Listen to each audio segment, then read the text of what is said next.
Good evening, folks, and a hearty welcome to our drive-in theater. Keelan Cole with his third touchdown. Defender Josh Norman to his backside.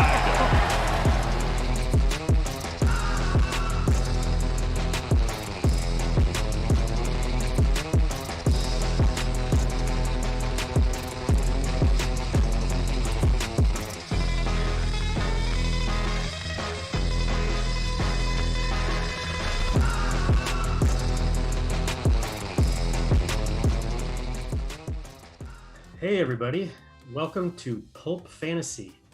My name is Scott Rinear and I'm going to be your host for this YouTube series. Currently, I am sitting in my home office in Seattle, Washington, where I have been sitting since last March when the stay-at-home orders went in place. But I can't really complain. I have a good setup here and things are going pretty well relatively. So, to start with, I am both nervous and very excited to bring you the hopeful silliness that this YouTube series will bring to you. And I hope that you find it both interesting and entertaining. You can find me on Twitter most of the time at MunderDifflinFF. I also write a column and do podcasting for In Between Media, and now jumping into the YouTube game with In Between Media. So with that, I bring you this brand new YouTube series called Pulp Fantasy. Now, unless you live under a rock or you're 11 years old, you probably can see that this name is based off of the classic movie Pulp Fiction. This is a tasty burger. By the legendary director Quentin Tarantino, or Quinty, as he insists that I call him. But here, instead of fiction, we're using the word fantasy because we basically live in a world of fantasy football. And replacing fiction with fantasy in this sense is very clever. So that's where we came up with this name. Second, you may have thought that I knew what the word pulp in this context meant before I decided to go ahead with this name. Well, it turns out maybe I didn't. Maybe I've never known what the movie title Pulp Fiction meant because I looked it up. And other than the common definition of a wet, shapeless, soft, massive material, like the pulp you'd find in your orange juice, there's another definition, which is sensational or hyperbolic writing that is generally considered to be So in a way, with this definition, I've kind of, right from the get-go, already taken a big shit on myself as being basically a useless mass that writes a bunch of shit. But I disagree. I am looking at it in a different way. In a way, it ties into the theme of this series. Okay, you've got pulp in your orange juice. Some people love it. Some people are annoyed by it. Well, you've got fantasy football. Some people, like me, love it. Other people, it just kind of annoys them. So to me, that checks out. As far as sensational hyperbolic writing, that happens in our world, in our fantasy football world. I mean, two players that are very, very close and we could never actually speculate or guess what's going to happen are termed as not close when comparing. That's some sensational hyperbolic writing. I won't go as far as to say the writing is actually shit because there's a lot of good writers writing really good things in this community.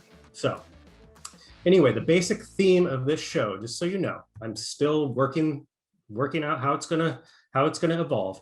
But the basic theme is I'm going to take a popular or a funny movie, a TV show, a character from the show, a scene, a situation, something involving TV and movies. And I am going to, in some cases, very concisely compare it to the NFL and fantasy football. And at other times, it'll be a much more loose comparison.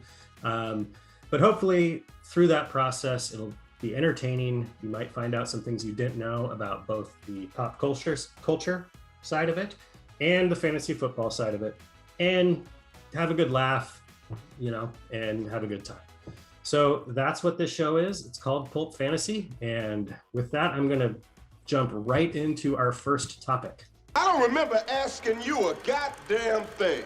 Okay, so our first comparison of the very first episode, Pulp Fantasy, is air date, December 6th, 2005, TV show, The Office. TV show episode name is Christmas Party. So, by the way, The Office is a massive sitcom hit that came out on NBC. If you have not seen The Office, then I suggest you drop what you're doing. You immediately subscribe to In Between Media's YouTube page. Go follow In Between Media on Twitter, Instagram, and TikTok, and all the people involved. And then I think you should go watch The Office because it is a classic. Growing up, Seinfeld was my favorite sitcom. I've watched more Seinfeld than I could remember. I will go toe-to-toe with anyone in Seinfeld trivia. But The Office has surpassed Seinfeld as my favorite show of all time. So back to the episode. So in this episode, season 2, episode 10, Christmas Party, Pam is the focal point of the scene. And the point of the scene is to show you how Pam doesn't really like her fiance, which is basically a running theme throughout seasons 1 and 2. In this scene, the way they do that is they have her overhearing Daryl, played by Craig Robinson, one of my favorite actors, and Roy, played by David Denman, talking about fantasy football. And Roy says to Daryl, "I can't believe you traded Shaun Alexander. He's the best back in the league." Daryl's response, "I needed a defense." Now, this particular scene and this particular line gets talked about in the fantasy football community because of how ridiculous it is. You might think it shows that the show and the people involved with the show had no idea what was going on with fantasy football, but actually there's some behind the scenes stuff that the actors and some of the crew actually had a fantasy football league every year on The Office, which is pretty cool. But anyway, back to this ridiculous trade. Can't believe you traded Shaun Alexander. I needed a defense. So let's break that down a little bit. In 2005, Shaun Alexander was, in fact, the best back in the league. He led the league in carries, yards, and touchdowns. 370 carries, 1,880 yards, 27 touchdowns. By far the best back in the league. So let's look at it a little bit closer. Okay, so we're at a Christmas party. When did that Christmas party take place? Is there anything that could validate this trade? Well, Christmas was on a Sunday in 2005. So the 23rd, the Friday, could have been the party. On the 23rd, Shaun Alexander was coming off a game where he had 172 yards and a touchdown. So that's out. Let's even say it was on the air date. Let's say it was on December 6th, 2005. Let's say that's when this is supposed to take place. Okay, Alexander was coming off his worst game, 14 carries, 49 yards, 42-0 blowout where the Seahawks beat Philly in the snow. Maybe this person really dug into recency bias and thought that it was okay to trade Shaun Alexander at that point. My only other explanation is Daryl somehow had a crystal ball. It was dynasty because the next 3 years later, Alexander was out of the league. He really didn't do much after this. So perhaps that was the reason. Anyway, my comparison here is pretty straightforward. I want to talk about a couple of the worst trades, in my opinion, in the NFL. Starting with the Chicago Bears trading up one spot in the 2017 draft to get Mitchell Trubisky at number 2, passing on the likes of Patrick Mahomes and Deshaun Watson. Now, you might think the Niners made out like bandits in this trade. Not true. They did win the trade because they got Fred Warner. Other than that, they didn't really get much out of it either. So that's one. Next one in line is DeAndre Hopkins, who the Texans traded last year for a second-round pick and David Johnson. Now, David Johnson did exceed my expectations in Houston this year, but that trade was absolutely ridiculous and probably the straw that broke the camel's back in Deshaun Watson demanding to get the hell out of Texas. Get the hell out of Houston. The last one on this list is Steve Largent, because I'm a homer for the Seahawks, and I never realized Steve Largent, one of the franchise leaders as a wide receiver, was acquired by the Seahawks for an 8th-round pick. So there you have it. That is our first comparison with The Office to terrible trades in the NFL. We ask corporate for that. Then. And now we'll move to the second and final comparison of this debut episode of Pulp Fantasy. And I'm going to talk about the movie Shawshank Redemption. One of my favorite movies, although at this point, it seems to be my default answer when I'm asked what my favorite movie is. I don't really have a favorite movie. I have favorite comedies. I have favorite dramas. Same with songs. I don't really have a favorite song. Anyway, Shawshank Redemption is one of my favorite movies. Whenever it's on, I watch it. And I got to thinking about this particular comparison as soon as this theme was determined that it would be the theme of this series. And so I'm going to talk about Shawshank Redemption. I'm going to talk about the basic plot. I'm going to talk about some of the characters, and then, drop in a few little hints here and there as to where I might be going with the comparison. And again, this one is not going to be super concise. This has some reaches in it, but that's part of the point of this show. So, Shawshank Redemption. It was made in 1994. It was one of the highest rented movies at the time, when people used to rent movies, and one of the highest selling movies on VHS tape. Look it up. In 1995, it was based on a 1982 Stephen King novella, which I assume means a female novel, called Rita Hayworth and The Shawshank Redemption.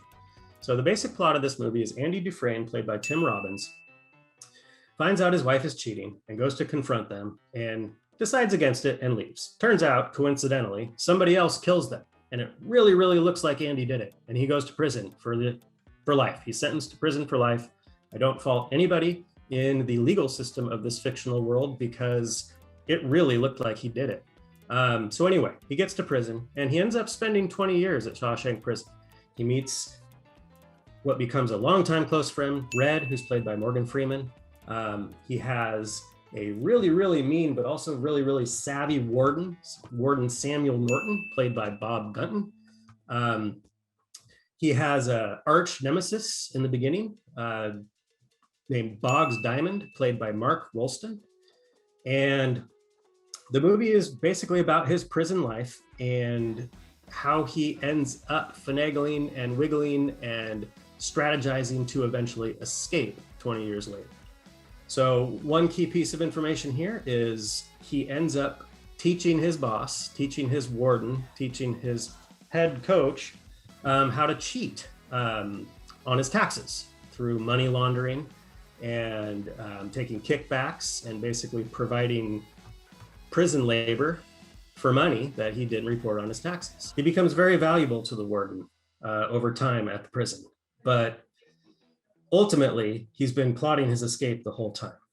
And it turns out 20 years after he was sentenced to life in prison at Shawshank, he had tunneled a hole through the wall of his cell out to the sewage drain pipes and was able to escape through a pipe full of Andy crawled to freedom through 500 yards of smelling foulness I can't even imagine. Cleanse himself in a very memorable scene as he escapes and the rain's falling down. It's very biblical.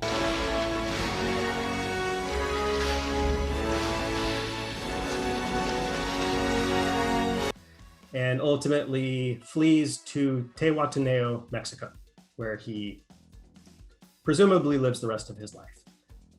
In the meantime, Red is still in prison. After a little while, after a few denied paroles, he eventually gets out. And Andy had left a note and left directions for them to meet up if he were to ever get out. So at the very end of the movie, Red, played by Morgan Freeman, you see the camera panning away and you see Morgan Freeman walking down the beach to meet his friend Andy Dufresne on a very beautiful, very tropical beach down where it's very, very, very sunny, very warm, not like it is up in the Northeast in Maine.